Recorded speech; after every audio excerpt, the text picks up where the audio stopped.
નમસ્કાર મિત્રો, મારી ચેનલમાં તમારું સ્વાગત છે।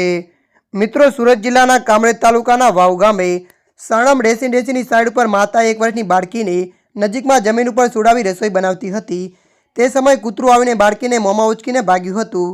માતાએ બૂમાબૂમ કરતાં સોસાયટીની આસપાસના રહીશો ભેગા થઈ કૂતરાની પાછળ દોડતા કૂતરું શેરડીના ખેતરમાં ભાગી ગયું હતું। સ્થાનિક લોકોએ કામરેજ પોલીસને જાણ કરતાં પીઆઈ ચાવડા પોલીસ ટીમ સાથે સ્થળ પર પહોંચી ફોરેસ્ટ વિભાગને જાણ કરતાં ફોરેસ્ટ વિભાગના માણસો પણ આવી ગયા હતા। મોડી રાત્રે સુધી પોલીસ, ફોરેસ્ટ વિભાગ અને 200થી વધુ લોકોએ બાળકીને શોધખોળ કરી, પરંતુ કોઈ ભાળ મળી ન હતી। બાળકીને શોધવા માટે ડોગ સ્ક્વોડ અને ડ્રોનની પણ મદદ લેવાઈ હતી।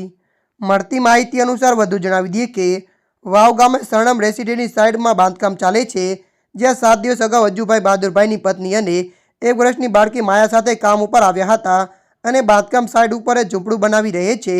અંજુ પત્ની સાથે મજૂરી કામ કરે છે। વતનમાં લગ્ન હોય હાજરી આપવા માટે પત્ની અને 1 વર્ષની બાળકીને બાંધકામ સાઈડ ઉપર મૂકીને અંજુ એકલો વતન ગયો હતો।